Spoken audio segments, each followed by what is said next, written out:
Queridos irmãos e irmãs, hoje vamos ao capítulo 4 do Evangelho de São Marcos e lemos com toda a igreja apenas uma parte pequena do discurso das parábolas.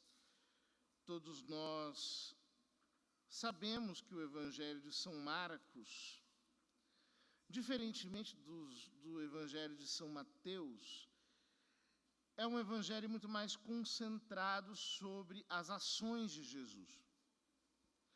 Portanto, ali não há grandes discursos, mas apenas dois discursos. O discurso das parábolas, no capítulo 4, e depois o discurso chamado do Monte das Oliveiras, o discurso escatológico, quando Cristo fala sobre o fim do mundo, lá no capítulo 13 de São Marcos. Antes de lermos o texto, queria apenas situar a situação em que estava a comunidade de São Marcos enquanto ele escrevia o seu evangelho, que tem muito a ver com a nossa situação. Hoje em dia, nós temos todos a impressão de que falar de Deus seja uma coisa meio inútil, sobretudo para as gerações mais jovens. Às vezes, por exemplo, converso com senhoras, avós, com senhores, avós, e pergunto: você tem falado de Deus para os seus netos? E eles me dizem: padre, a gente tenta, mas assim, essa geração não quer muito saber disso.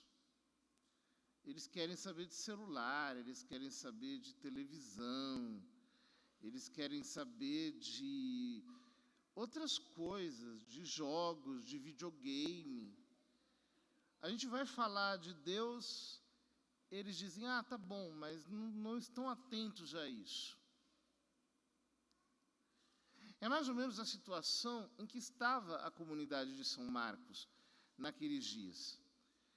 Você tem o Império Romano, poderoso, por todos os lados, com uma força de guerra muito intensa, perseguindo cristãos. Então surge a dúvida: mas de que adianta? Nós estamos pregando e tudo o que eles querem é continuar com o seu paganismo, adorando seus ídolos mortos, fazendo as suas orgias, cometendo os seus pecados. Parece que não está adiantando muito. Parece mesmo que a nossa esperança é um tanto inútil. E é então que essas duas parábolas vêm em nosso socorro. Jesus diz: o reino de Deus é como quando alguém espalha a semente na terra. Ele está falando da terra da Palestina. Os rabinos diziam que quando Deus criou o mundo, ele tinha 4 sacos de pedra, 3 dos quais ele deixou em Israel. Porque é uma terra muito cheia de pedras, muito seca, muito difícil de receber a semeadura e de ser cultivada.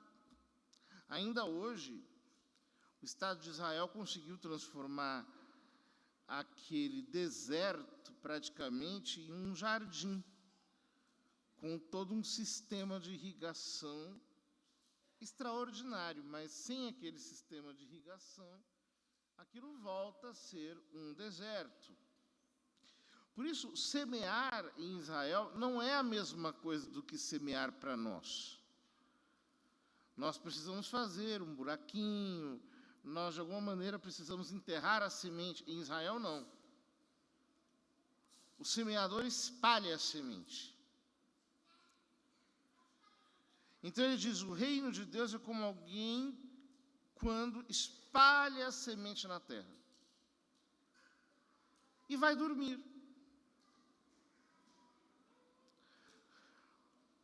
Porque não adianta você ficar olhando para a semente, ela não vai crescer debaixo do teu olho.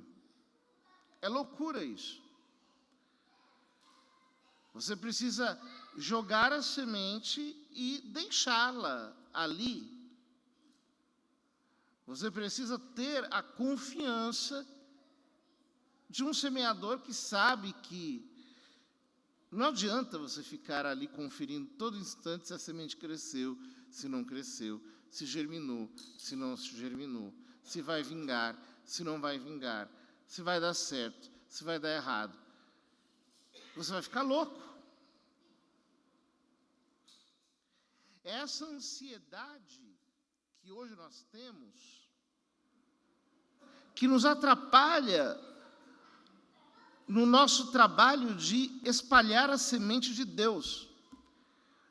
Por exemplo, eu vejo pessoas um pouco aflitas, dizendo, padre, mas parece que não está adiantando, o meu filho não está querendo se converter, o meu marido está cada vez pior, a minha esposa está cada dia mais dura. Calma, não seja ansioso. A graça segue o ritmo da vida.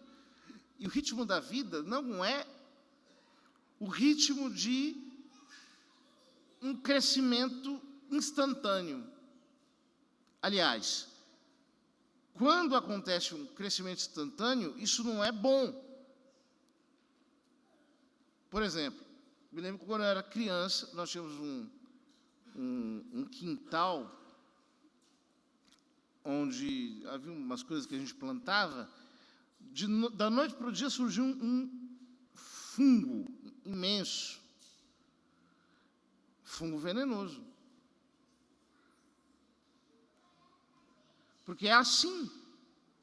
Tudo aquilo que de repente cresce, por exemplo, se você de repente nota um caroço que surgiu aqui, você vai correndo para o médico. O que é isso? Não é uma coisa normal. A vida segue um ritmo muito lento. E você precisa aprender a se acalmar, a esperar o ritmo que as coisas têm. Portanto, vá dormir. É muito importante confiar em Deus, vá dormir. É como alguém, quando espalha a semente na terra, vai dormir e acorda noite e dia, e a semente vai germinando e crescendo, mas ele não sabe como isso acontece. A semente vai germinando e crescendo. A semente, a vida está na semente. Se o que você está espalhando é a semente do reino de Deus, fique em paz. Eu me lembro da história de Santo Agostinho, tal qual ele conta no livro das suas Confissões. Ele, quando criança, recebeu o evangelho com leite materno, diz ele. Mas depois, ele se inclina muito mais para o seu pai, Patrício. E então, quer ganhar a vida como retor.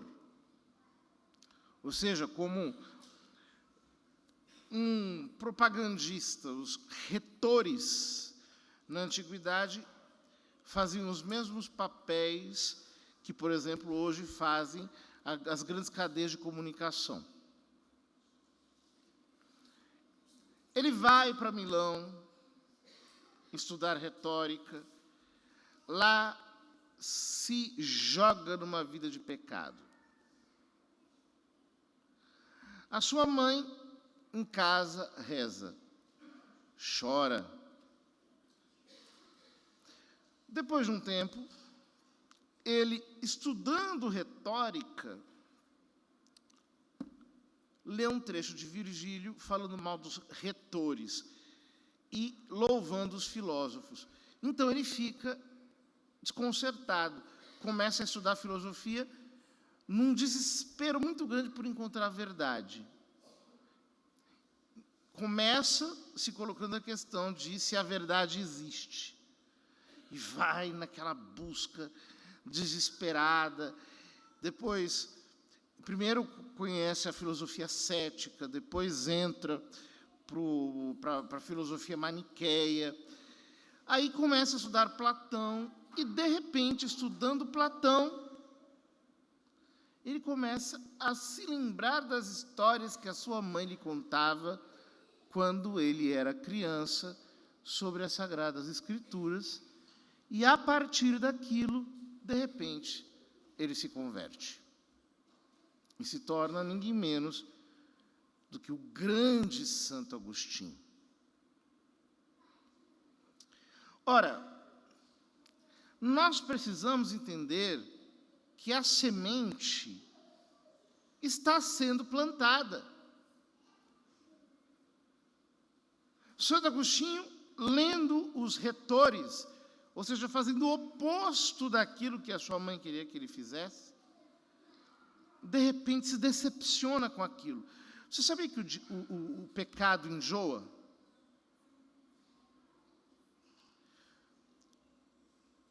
O diabo consegue manter uma pessoa distraída por um tempo, mas depois ela se decepciona, ela toma na cabeça, ela sofre, nem tudo são flores, nem tudo é bonito.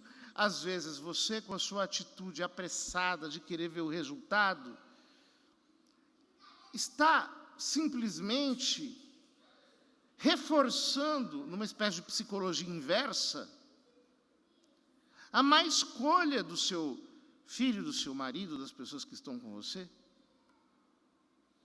Ao invés de a semente brotar, você está ali cavando o tempo todo para ver se ela está brotando, e você mesmo está matando a semente. Deixa a semente lá, você já plantou. A semente está lá. A semente está lá.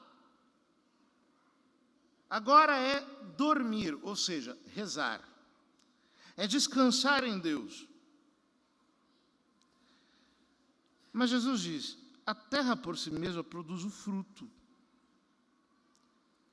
A terra por si mesma produz o fruto. É interessantíssima essa frase de Jesus. Por quê? A terra de Israel é boa? Não. Então, por que Jesus diz que a terra por si mesma produz o fruto? Porque, apesar de não ser uma terra boa, é terra. Veja, nós precisamos entender o seguinte: ninguém é o diabo. Só o diabo é o diabo. Ou seja, algo de bondade existe ali naquela criatura desgraçada. Existe uma pontinha de bondade, há algo ali de boa intenção. Existe algo ali no fundo de bom. Sobretudo se você tem um filho cristão, um marido que recebeu uma educação cristã.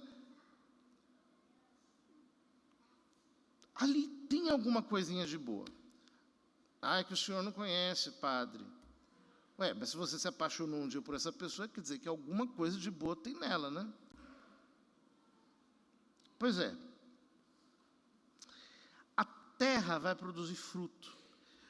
Deus sabe trabalhar com tudo aquilo que está ali, para que a terra produza o fruto. Veja que sabedoria de Jesus. Primeiro aparecem as folhas, depois vem a espiga, e por fim os grãos que enchem a espiga. É assim. Eu já vi muitos casos em que, por exemplo, algumas pessoas, elas são muito intensas naquilo que elas fazem. Então, quando elas eram pequenininhas, tinha lá a sua avó, que rezava com elas o terço, o anjo da guarda, que era a igreja, etc., tal. Aí a pessoa se enfia no pecado, vai para aquilo tudo, entra numa vida desenfreada. Lá na frente, quando ela já enjoou daquilo, ela percebeu que aquilo ali não vai levar a lugar nenhum. Então ela cai em si e lembra da velhinha, que já está morta. E começa a revisitar a igreja, os santos, a ter lembranças lindas daquele momento da vida dela. E às vezes ali ela tem um reencontro muito forte com Deus, que é quando o Senhor faz tudo nascer de novo, com uma intensidade muito grande. Quando as espigas estão maduras, o homem mete logo a foice, porque o tempo da colheita chegou. Saiba, Deus sempre vai meter a foice do juízo na hora certa, quando a espiga estiver madura. Antes disso, não tem colheita. E Jesus continuou: com que mais poderemos comparar o reino de Deus? Que parábola usaremos para representá-lo? É bonito, ele está procurando uma metáfora, ele está como que investigando para encontrar uma imagem com a qual explicar o reino de Deus. O reino de Deus é como um grão de mostarda, bem pequenininha, a semente, que ao ser semeado na terra é a menor de todas as sementes da terra. Não é a menor do ponto de vista absoluto, existem sementes menores, mas ali, em Israel, é a menor semente que eles têm para manusear no dia a dia. Quando é semeado, cresce e se torna maior do que todas as hortaliças. Ou seja, o grão de mostarda vira uma planta de mostarda. A planta de mostarda, ela não se torna uma árvore frondosa, como os cedros do Líbano, que tem seus 40 metros de altura, ao menos segundo as descrições dos antigos. Se torna uma hortaliça, mas uma hortaliça grandinha, maior do que as demais hortaliças. Estende ramos tão grandes que os pássaros do céu podem abrigar-se à sua sombra. Essa imagem que Jesus utiliza é muito bonita, porque, de um lado, fala sobre a desproporção que existe entre a semente e a hortaliça. De outro, mostra que o reino de Deus nunca vai aparecer de um modo suntuoso, imponente, majestoso, mas que ele cresce com a moderação, a humildade, com a modéstia de uma vida escondida com Cristo em Deus. É muito interessante que essa hortaliça da mostarda, apesar de ela ser grandinha, mas não tão grande assim, ela se enraiza na terra de um modo muito agarrado, e depois ela vai se espalhando quase como uma praga. É muito difícil você controlar o crescimento da mostarda, porque chega um momento em que ela já tomou conta do terreno e as raízes são tão agarradas à terra que você não consegue desplantar facilmente a hortaliça mostarda. É assim que a palavra de Deus é semeada no coração de alguém, quando o semeador tem amor, paciência, sabedoria, não é ativista, sabe esperar o tempo, confia na graça, tem dentro de si a força de Deus. É devagar, é desproporcional, só que é o seguinte, a raiz está lá, e a raiz se agarrou. Agarrada à raiz, aconteça o que acontecer, é muito difícil tirar a mostarda plantada. Os pássaros do céu fazem ninho nas suas raízes, dos seus galhos, se abrigam à sua sombra. Deus sabe enviar as suas palavras, as suas inspirações, para que a sua semente possa produzir o fruto necessário. Jesus anunciava a palavra usando muitas parábolas como estas, conforme eles podiam entender. E só lhes falava por meio de parábolas, mas quando estava sozinho com os discípulos, explicava tudo.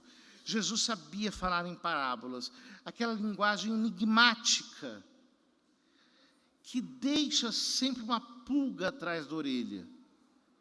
Coloca questões que não são facilmente respondíveis. Veja a pedagogia de Jesus. Ele sabe falar de modo interessante, que instiga o coração dos seus ouvintes. Nós precisamos ser assim. Nós não podemos ser aquelas pessoas que chegam sempre de um modo impositivo. Pá, isto é assim, desse jeito, com um tijolo que eu atiro na sua cabeça. Eu tenho que saber ser interessante, agradável, instigador. Um pai cristão, hoje em dia, precisa aprender, estudando, a trazer sempre coisas interessantes para os seus filhos, sempre surpreendendo-os, sempre com uma novidade, uma coisa que os deixa assim, um pouco impressionados, porque esse é o caminho pelo qual, sem que eles nem percebam muito bem, a semente é lançada, as raízes são estabelecidas, devagarinho elas crescem e vão ganhando as feições de Jesus Cristo. Nós não podemos jamais esquecer isso que aqui de Jesus. A semente vai germinando e crescendo, mas ele não sabe como isso acontece. Nós não sabemos como isso acontece. São Paulo fala disso na primeira carta aos Coríntios. Apolo plantou, Paulo regou, mas é Deus quem dá o crescimento. Nos Salmos aparece essa expressão, aos seus amados Deus concede enquanto dormem. Nós nunca entendemos como se dá a graça da conversão, mas nós sabemos que ela acontece. Ainda em nossos dias acontece. Acontece às vezes de modo extraordinário, tendo por trás circunstâncias que são para nós imponderáveis, mas que para Deus são a semente necessária pela qual virá depois a sua colheita.